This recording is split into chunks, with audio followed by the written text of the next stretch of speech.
जब से मैंने भगवत गीता पढ़नी चालू करी. Okay. I think that book changed me completely 100%. 2015. क्या सबसे पावरफुल पॉइंट क्या लगा आपको उसमें? 3-4 श्लोक हैं जो मेरे अंदर रह गए. एक तो वही है 247 जो सबका फेवरेट है. एक्सप्लेन करेंगे थोड़ा कि कर्म करो, फल की इच्छा मत करो, और क्योंकि फल तुम्हारे कंट्रोल में नहीं है इसलिए ऐसा नहीं है कि कर्म मत करो. ये 4 चीजें उसमें लिखी हुई हैं. तो कर्म करो, फल की इच्छा मत करो, और क्योंकि फल तुम्हारे हाथ में नहीं है तो इसका मतलब ये नहीं कि कर्म मत करो. तो that is the. So stress originally कैसे आता है? स्ट्रेस आता है जब आप you are trying to think control things which are not in your control and you are not acting on things which were in your control. ये चीज़ मेरे कंट्रोल में थी पर मैंने कुछ एक्शन ही नहीं लिया. तो मैं पतला होना चाहता हूँ, मैं नहीं जिम जा रहा, तो इस बात का स्ट्रेस थोड़ी ले सकता हूँ. मेरे हाथ में है ना वो, जिम जाना, वजन कम करना, खाना कम खाना. अब मैं नहीं कर रहा हूँ तो मेरी कॉन्शियस चॉइस है. It's a choice. It's not depression, stress, वो सब यूजलेस चीज़ है. पॉइंट नंबर 1 ये हो गया. दूसरा श्लोक जो मेरे को बहुत पावरफुल लगता है वो है 4th अध्याय का 40वां श्लोक है, विच इज अज्ञानच श्रद्धानच संशयात्मा विनश्यति ना या लोको अस्ति परो ना सुखम संशयात्मा. मतलब कि जिस व्यक्ति के पास ज्ञान नहीं है और कन्विक्शन नहीं है, अज्ञानच श्रद्धानच, जिसके पास ज्ञान और कन्विक्शन नहीं है, संशयात्मा विनश्यति. संशय मतलब डाउट. सो ऐसी डाउटफुल सोल का विनाश होना तय है. ना या लोको अस्ति ना परो ना सुखम संशयात्मा. मतलब कोई भी काम वो करेगा, अभी समझो आपके यहाँ कोई जॉब कर रहा है, वो खुश नहीं है, मेरा बॉस बेकार है, वो कहीं और जाएगा, उसका बॉस वहीं भी बेकार होगा, थर्ड जॉब वहाँ भी बेकार होगा, बिकॉज ना उस पर नॉलेज है ना कन्विक्शन है. वो नॉलेज नहीं लेना चाहता, वो कन्विक्शन बिल्ड नहीं करना चाहता. ना सुखम संशयात्मा, उसको ऐसे आदमी को सुख प्राप्त नहीं होगा. तो ये बहुत इंपॉर्टेंट था मेरी लाइफ के लिए कि कोई भी चीज़ अगर आपको रियली फील करनी है तो उसमें नॉलेज और कन्विक्शन होना बहुत जरूरी है. कन्विक्शन बाद में आता है, नॉलेज पहले आती है. जब आपके पास नॉलेज होती है, मेरे को पता है कंपाउंडिंग की नॉलेज है, तो मेरे को सॉलिड कन्विक्शन है, और क्योंकि मेरे को कन्विक्शन है तो मैं संशयात्मा नहीं हूँ, तो मेरा विनाश नहीं होगा और मैं सुखी रहूंगा. पर यही मैं अरे ये कर लेता हूँ, क्रिप्टो कर लेता हूँ, पेनी स्टॉक्स कर लेता हूँ, और करेंसी कर लेता हूँ, और ये ट्रेडिंग कर लेता हूँ, ये सब करता रहूँगा, I never make money ever. तीसरा जो चैप्टर है, कंप्लीट चैप्टर है अपने आप में, मेरे को लगता है अगर आप कभी भी डिप्रेशन में हो, कभी डाउट्स में हो, कभी आपको नहीं समझ आ रहा क्या करना, तो read chapter 6. It's about mind control. तो उसमें अर्जुन कृष्ण से कहते हैं कि I have the power to control the wind but I am not able to control the mind. तो ये वो कहते हैं उनको. And God is very sweet, you know, he acknowledges, he says कि I understand what you are saying my child. अगला ही श्लोक कहते हैं मैं समझता हूँ तुम क्या कह रहे हो, मेरे को समझ आ रहा है, पर इसके लिए 2 चीज़ें चाहिए आपको, अभ्यास चाहिए और डिटैचमेंट चाहिए. मतलब you need practice and detachment. तो दोनों चीज़ें आपके कंट्रोल में. अगेन आप प्रैक्टिस करो कि डिटैच, कैसे अपने आप को कंट्रोल करना है, और डिटैच करो अपने आप को. सी व्हेन यू आर, इस पर वॉरेन बफेट का बहुत अच्छा स्टेटमेंट है कि लंबे रिश्ते कैसे निपटते हैं. लंबे रिश्ते ऐसे निपटते हैं जब आप उनसे अपेक्षा कम रखते हो. मतलब आपका अटैचमेंट नहीं है ना. अगर आप अपने बेटर हाफ से, for example if you are married and you don't have many expectations from your wife, so your relationship will be beautiful because whatever she will do for you will be bonus. अरे वाह यार, ये तो देखो मैंने सोचा ही नहीं था ये करेगी मेरे लिए, इसने कर दिया. अब प्रॉब्लम क्या होती है यार, मैंने तो सोचा था ये मेरे लिए चाय बनाएगी सुबह उठ के, ये तो खुद ही नहीं उठ रही, तो रिलेशनशिप खराब हो रहा है. अरे यार ये तो मेरे लिए डब्बा पैक नहीं करके देती. तो या फिर वाइफ्स का हस्बैंड के साथ हो जाता है कि यार पहले तो ये बोलता था चांद तारे तोड़ लाऊंगा, बगल वाली दुकान से भाजी नहीं लेके आता. तो यू डोंट बिल्ड एक्सपेक्टेशंस. और जब आप एक्सपेक्टेशंस नहीं बिल्ड करते, डिटैचमेंट रखते हो, तो एक कोई भी रिलेशन बहुत जबरदस्त लंबा चलता है. इन्वेस्टमेंट्स के साथ भी ये, अगर आप उससे ये एक्सपेक्ट करोगे मेरे को साल का 40-50% रिटर्न है, तो वो रिलेशन निभेगा ही नहीं. पर अगर आप कहोगे नहीं जी मेरे को 12-14% रिटर्न चाहिए, तो निभ जाएगा, लंबे समय निभ जाएगा. तो ये मेरे लिए 3 चीज़ें हैं जो भगवत गीता से मैंने बहुत सॉलिड पिकअप करी हैं, जिसने मेरी लाइफ को डीक्लटर कर दिया है, मेरी सोच को बहुत ईजी कर दिया है, मेरे को स्ट्रेस एंग्जाइटी से दूर कर दिया है, मेरे को बहुत कंफर्टेबल पोजिशन में कर दिया है. And I think everybody should have their own definition of wealth, happiness, wherein you say कि यार इतना होगा तो मैं खुश हूँ, इससे ज़्यादा होगा तो भगवान की कृपा होगी. और वो तभी आ सकता है जब आप फोमो और रिग्रेट से बाहर निकलोगे. किसी और की मर्सिडीज़ देख के, जो पता नहीं भाड़े की है, किराए की है, EMI पे है, आप मत विचलित हो. You don't know their journey and you don't know the reality. एक पीछे बहुत बड़े इन्फ्लुएंसर के फादर ने भी बोला था, बेटा मेरा सब कुछ भाड़े पे लेके आ रहा है. Don't do those things. FOMO, regret, just avoid those 2 things. एक और चीज़, आपकी एंटरप्रेन्योर जर्नी अभी कितनी बड़ी है? अभी स्टार्ट की रिसेंटली, जनवरी से.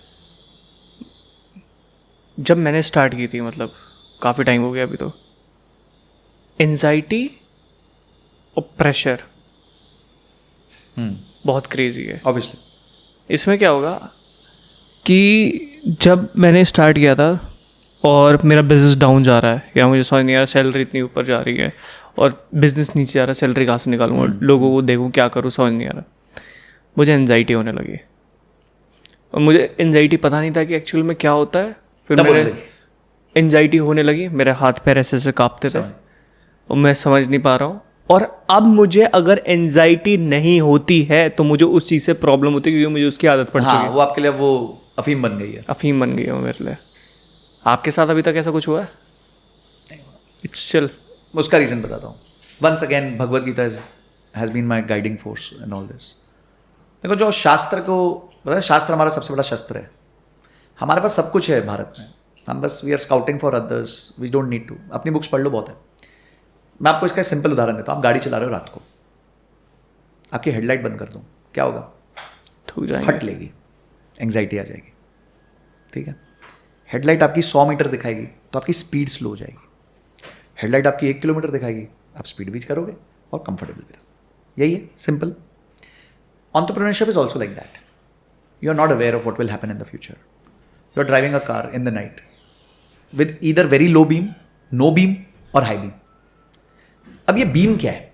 बीम है visibility for the next 3 months. और हर छोटा व्यापारी, बड़ा व्यापारी, इंसान, आदमी, go back to basics. Budgeting होना बहुत जरूरी है।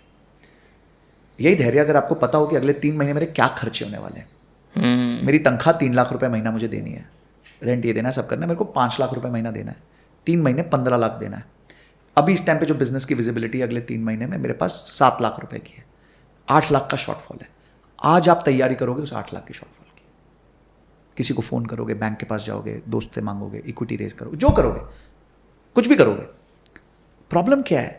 जिस दिन मौत आ जाती है, अब कैश, सर पैसे नहीं अकाउंट में, सर वो तनख्वाह देनी है सर 2 दिन बाद, सर वो जीएसटी का बिल भरना है, सर वो टीडीएस नहीं दिया, सर जेल चले जाओगे आप। यही होता है। This is what happens. तो ये उस दिन आपको वो 8 लाख नहीं मिलेंगे और वो 8 लाख आपके लिए स्ट्रेस, एंजाइटी का रीजन बन जाएगा। पर यही अगर आपने 3 महीने की प्लानिंग करने में 20 मिनट लगते हैं।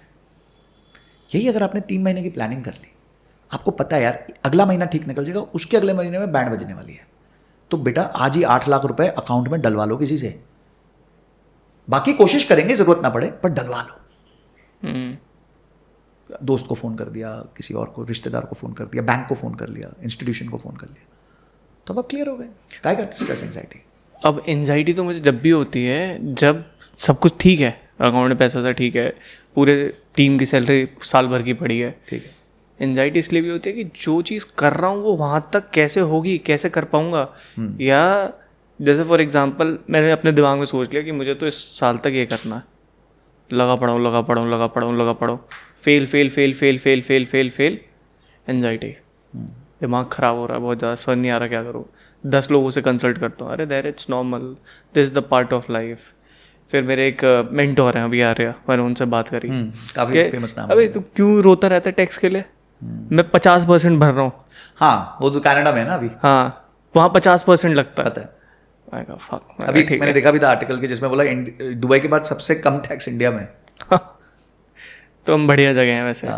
बस ये हमारे दिमाग में जो ख्याल है, फोमो, देखिए फोमो रिग्रेट प्लीज दूर कर दो अपने लाइफ से। ये फोमोस ही तो हैं। क्या missing out on my targets, maybe you have kept it wrong, maybe you should reset them, और maybe you should have a better feedback mechanism. Work on those things. See, जो लोग output से विचलित होंगे वो input को ठीक नहीं कर पाएंगे। मैं एक बिजनेस को कंसल्ट करता हूँ, one of the largest ferroalloy exporter in the country. उनके जो फादर है ना, उनको आउटपुट से फर्क ही नहीं पड़ता, वो सिर्फ इनपुट पे फोकस करता है। कितना मटेरियल जा रहा है, कौन सी क्वालिटी का जा रहा है, कितनी देर फर्नेस चल रहा है, उसमें कितनी इलेक्ट्रिसिटी लग रही है, एंड आउटपुट इज ऑटोमेटिक। जहां इंप्रूवमेंट चाहिए होता है वापस इनपुट पे आ जाते हैं। When ever you have problem in output, correct your input, because that is the only thing which is in your control. कर्म मेक सेंस। आप इनपुट ठीक करो ना। स्ट्रेस लेने से क्या मिलने वाला है आपको? इस महीने आपको 30 लाख बनाने थे, आप 30 लाख नहीं बना पाए, 25 बना पाए, ओके 5 लाख शॉर्ट हो गए। क्या था? मैंने क्या सोचा था, क्या हुआ, क्यों नहीं हुआ, क्या मिस कर दिया, क्या मेरी एफर्ट में कोई कमी थी, मार्केट खराब थी। अब आप 4 क्वेश्चन तो पूछो अपने आप से, राइट क्वेश्चनिंग करो, एम्पावरिंग क्वेश्चनिंग करो, स्ट्रेस क्वेश्चनिंग मत करो। हाय हाय हाय क्या हो जाएगा, ये सोचा था, भगवान मेरे साथ नहीं है। Don't do all these things. Focus on inputs, correct your inputs, it will work. Sometimes obviously क्या होता है कि